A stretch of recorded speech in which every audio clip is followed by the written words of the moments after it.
दानवीर कर्ण, कवच कुंडल दान और इंद्र का छल। महाभारत का युद्ध अब करीब था। कौरव और पांडव दोनों अपनी अपनी जीत के लिए तैयारी कर रहे थे, लेकिन एक सच्चाई से सभी परिचित थे। जब तक कर्ण के पास उसका दिव्य कवच और कुंडल हैं, उसे कोई भी योद्धा पराजित नहीं कर सकता।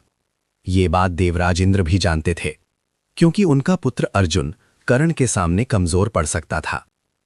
इंद्र की चिंता और एक योजना।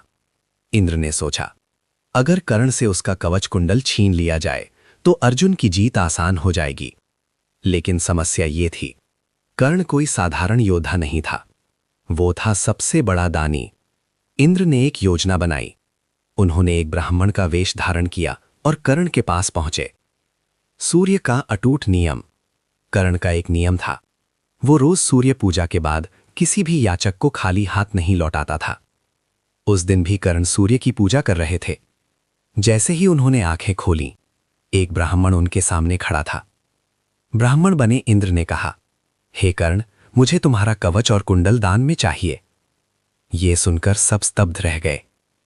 कवच और कुंडल, जो कर्ण की रक्षा करते थे, जो उसके शरीर का हिस्सा थे, जो उसकी शक्ति थे, उन्हें दान देना मतलब था अपनी मृत्यु को स्वीकार करना।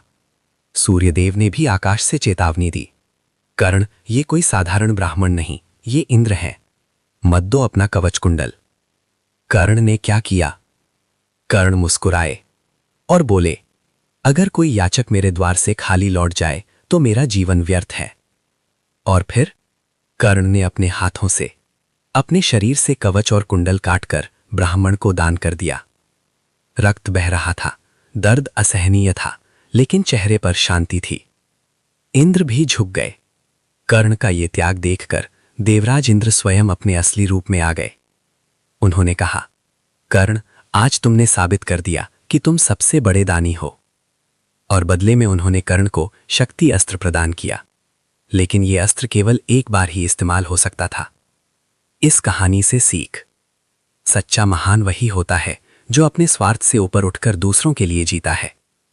कर्ण ने साबित किया, सम्मान शक्ति से नहीं, त्याग से मिलता है। इसीलिए इतिहास आज भी उसे दानवीर कर्ण के नाम से जानता है।